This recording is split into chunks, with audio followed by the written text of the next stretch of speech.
Hello, it is 11 a.m. out here in the great state of Utah. March 4th, my mom always said it sounds less like a date, more of a call to action, right? March 4th, that's what exactly what we're going to do.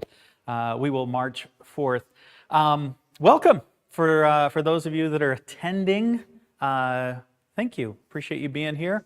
And as we allow other attendees to come join us, welcome to National Ladder Safety Month. I think that we're broadcasting or streaming across a few different platforms, so we appreciate you being with us. My name's Kenyon. I'm going to be your host for about 30 minutes, and we'll walk through this initiative, an important call to action, speaking of March 4th, an important call to action that we call National Ladder Safety Month.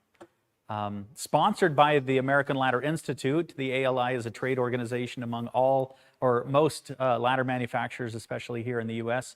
And so it's an initiative all across the ladder industry. So we would encourage you to be part of National Ladder Safety Month. Let us know who you are, where you're coming from, and we appreciate you being with us. And we'll talk about some safety training. We'll also give some things away, and we'll remind you that a lot of this training you can find on laddersafetytraining.org. So just a simple URL, laddersafetytraining.org, which again is an extension of the American Ladder Institute. You can find all different kinds of ladder safety tips, what's required, what's a best practice, some tips and tricks as you're using ladders safely. So we'll encourage you and your staff to be fully trained. And this is a good month to do that. Remember that, well, actually, let's just make some quick introductions before we get into the training. Again, my name's Kenyon. We've got Paxton back behind the scenes. So Paxton running the cameras. So again, this is live, and Paxton's doing all of that behind the scenes. We're coming to you live from Utah, hour south of Salt Lake City, 45 minutes depending on who's driving, and in the hometown of Springville. This is where we're located. In fact, the mountains look pretty similar, right, James? Yeah, I think solid 36 minutes. I think the mountains look similar to this today. We got a little snow over the weekend. This is the building that we're in. Yeah, a little bit of white on the ground. A little bit of snow over the weekend. Feels like February. Yeah, somebody definitely left the refrigerator open. Yeah. And then we've got both Mark and James running back here. So, hi guys. Oh, hey. Thanks for being part of what we're doing. You guys are going to talk about our initiatives. We're going to be giving some things away, and this is just the beginning of the month. We've got some other things going on during the month of March. Yeah, we got a bunch of stuff coming down the pipeline with Ladder Safety Month here in March. We take it very seriously for obvious reasons. And why would that be? Because we prevent injuries and we save lives. That's right. And we make ladders, obviously. And we care. And we care.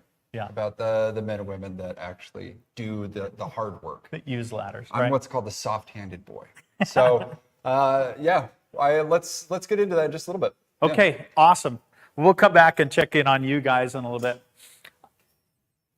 We appreciate Michael running the handheld and being part of our team, and James and Mark over here at the boards. There you are. And then, of course, Paxton running the board. So let's jump into the reason that we're together is because safety training is not just a good idea.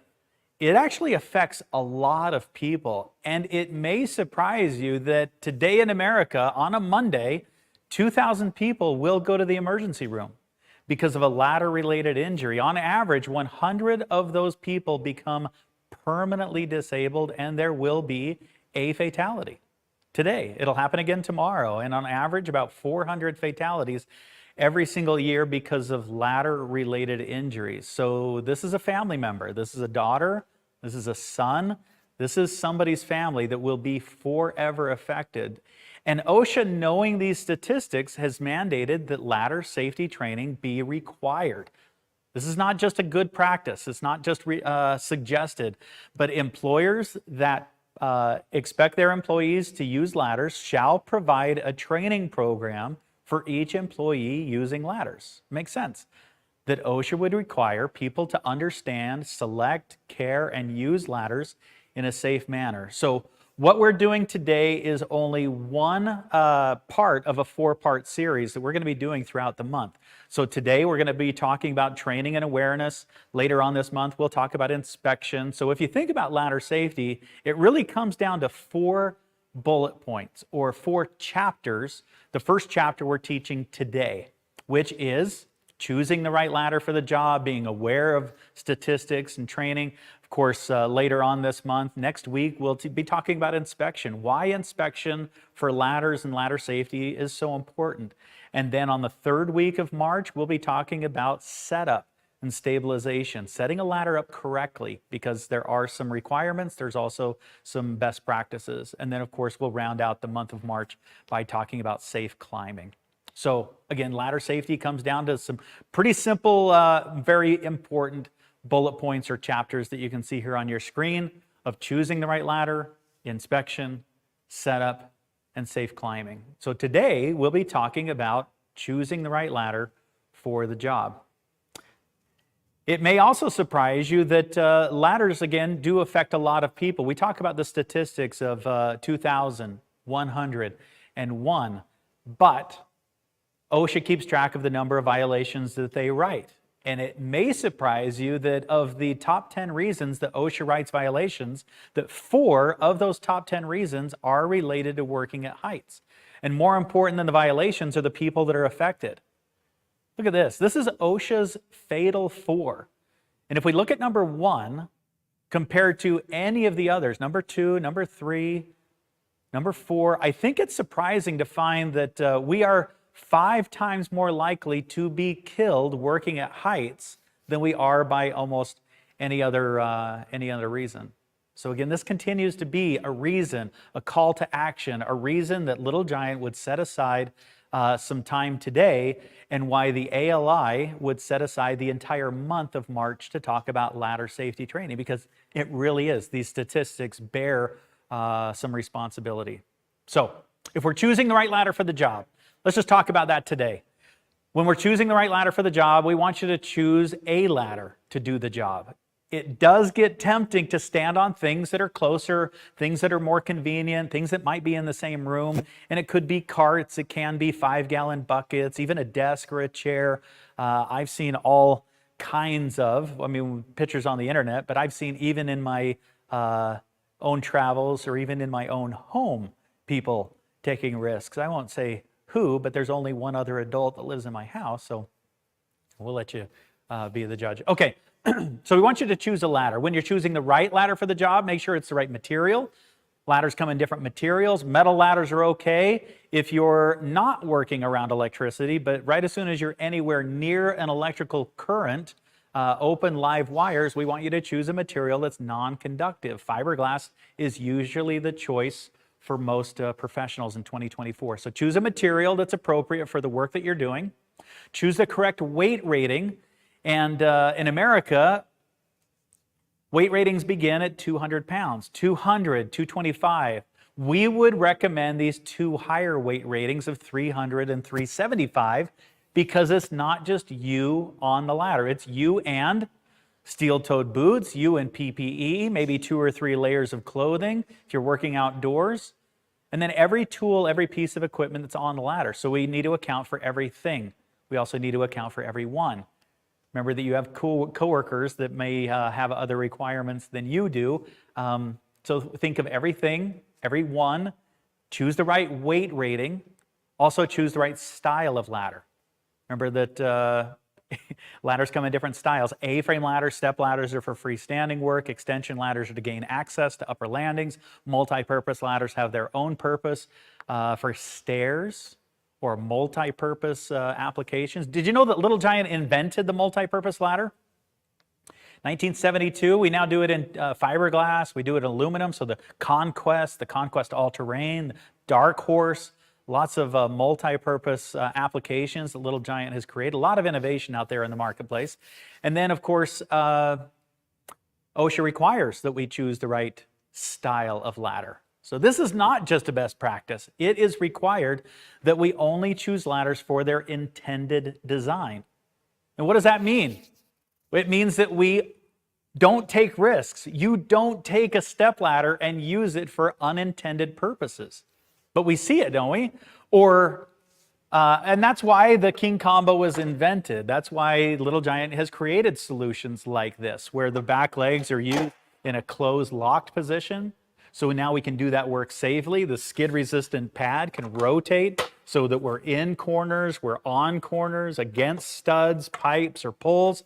So we have safety on purpose, safety by design. So a lot of innovation that Little Giant has. So whether it's the King Combo, the Fortress, the safety cage, even our extension ladders, again, being safe or versatile by the design. So make sure that we only choose ladders for their intended purpose. And we talk about step ladders being used as a short extension ladder. It's kind of a no-brainer. But what about extension ladders being used as freestanding step ladders? Can you imagine? Trusting? Michael, I trust you. If you were at the bottom, James, Mark, I think if you were at the bottom, I would do that. Maybe, yeah, I might do that. So choose the right style. There's no gray area there. Go back to the manufacturer. Make sure you're only using their ladders for their intended design. Okay, that's required. Also, use the right size. When you're using a 6-foot step ladder, we're not standing at 6 feet. We need to do some math. We're not standing at 5. Remember, there's a label that says do not stand on or above. So we're standing safely down here on that 4th rung. So if we're standing at 4 feet, an average sized person has a working height of about 10 and a half feet. So if I have application to work at 12 feet, then a 6-foot ladder is not tall enough. Remember, do not stand on top rungs. Do not stand on top caps. Do not stand on guardrails or cross members. If you have your foot on a step ladder and a foot on something else, you're doing something wrong. Okay, step ladders were never designed to transition onto anything. They're not designed to take a break, to sit or straddle. Even if they're double-sided, do not sit or straddle ladders. And then if a ladder's not tall enough, do not stack it on top of other items. Do not stack ladders on top of boxes or barrels to try to gain additional height. This includes ping pong tables in a cafeteria. Somebody's doing it. I don't know what. Notice that we've covered up the school, but somebody's doing it. The hoopathon.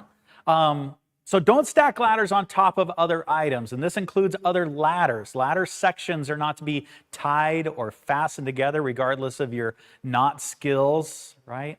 Wire, rope, zip ties, and if you're not stacking ladders on top of each other, then certainly never stack employees on top of each other. You would never do that. Again, somebody is. Okay. And that's all part of choosing the right ladder for the job. So in review, real quick, make sure that's the right material, make sure it's the right weight rating, make sure it's the right style, make sure it's the right size. Now, step ladders are pretty easy. When we're choosing the right size, a step ladder is pretty straightforward. Extension ladders, those are a little bit tricky because what's labeled as a 20-foot extension ladder is not 20 feet long. Did you know that? A 20-foot extension ladder is 20 feet of material. So we have a 10-foot base section that gets raised and lowered by the rope. The base section stays on the ground. And then the fly section is the other 10-foot section that gets raised and lowered by the rope. So 10 plus 10 is 20 feet worth of material. What you may not understand is that those sections overlap. A 20-foot ladder is 17 feet long because there's 3 feet of material that overlaps upon itself. Every ladder manufacturer labels their ladders the same way. So make sure that you account for the overlap of the material, the working length or the working height. And then of course, OSHA requires that we have at least 3 feet extended over the upper landing. Over the roof line, side rail shall extend at least 3 feet above the upper landing. Why is that? So that we can safely transition. We need to have something to hold on to. So OSHA requires that at least 3 feet extend above the upper landing so that we can make that transition safely. Again, Little Giant, thinking about making smarter equipment, has put labels on that 3rd rung. See that red label? So that we always have that proof that there's 3 feet extended over the upper landing. So that's all part of choosing the right size as well. Okay, So today, again, just the beginning of a 4-part series. Today we're talking about training and awareness. We're also talking about choosing the right ladder for the job. You'll want to join us later in March. Next week we'll talk about inspection. Why inspection's important. We'll save that. And then on the 3rd week of March, we'll talk about setup and stabilization. The 4th week of March, we'll come back and we'll talk about climbing. Okay? We want to encourage you to adopt these safe practices, understand what's required and what is a safe practice for you, for your people, even it's for home, for you and your family, and for you and those that you work with, those that are using ladders in the trades. Okay, I want to come over and check on Mark and James, and we'll talk about some of the giveaways, see if you have any questions, or have you guys any questions? What's going on back here? Hey, we got a bunch of people just checking in. From Where's James? all over Pennsylvania. Yeah. I am right here. And There's I continue Ray. To exist. All right, awesome, from Wasatch. Ray, I don't know if you were in the building, last week, 2 weeks ago, but thanks for joining us. So what we're going to be doing is we're going to be taking people's comments afterwards, after we hop off, and then we're going to give away a bunch of different prizes this month. Not limited to, but including safety vests, hard hats, boots. Boots? Yeah, guess from where? I don't know. What's your favorite place? Boot Barn? Boot Barn's donating some Nice. safety materials for us. Nice. Very nice. And Go then, Boot Barn. Obviously, we're giving away some ladders this month. It's going to start here, so feel free to like and share this post. Every like you give it is a chance to win. Every share is a chance, and then you can tag up to 5 people, and each one of those 5 tags is a chance to win. We're going to be giving away a couple of these materials right here. Cool. So some safety vests, some safety glasses. You know, we want you to be safe not only in ladder use, but everything. Right? Yeah, there'll be a bunch of safety bundles this month, and yeah, we want you to focus on safety this month as you're on your ladder. Again, we're giving materials that so when you're not on your ladder, you can still be safe. But we do want to encourage you to focus on safety this month, and as you're working with those around you, encourage them to focus on safety as well. And hopefully, these giveaways and these bundles will be able to enable you to do that and have some fun while you're doing it. That's awesome. Cool. All right. Anything in the chat worth talking about? And I think that... No, if you can't get enough of Kenyon, just head on my over to gosh. our website, Oh, go wow. to the banner, and sign up for some more webinars that we're going to be having all through this month. We will. In fact, I think we have some distributor-sponsored content. So follow your distributors. Follow some of the emails that you might get. Ladder safety is important. It's important to us. It's important to all trades because it affects so many people. The fact that we've set aside an entire month dedicated to ladder safety, it lets you know that this really is an initiative, and Little Giant putting our money where our mouth is. Here we have 5 people dedicated just to this 20-minute presentation. It tells you a little bit about how important this is to Little Giant and to the American Ladder Institute. So we appreciate you being along for the ride. The month of March, National Ladder Safety Month, we appreciate the American Ladder Institute. And then you can also go to laddersafetytraining.org and you can find more content there. Of course, you can follow Little Giant, go to our website and choose those hashtags and follow us on social media. Follow us through the distributor of your choice. And we will see you later on this month for more content, more giveaways, more free things. And we will see you then. Very good, everybody. Thank you. We'll see you soon.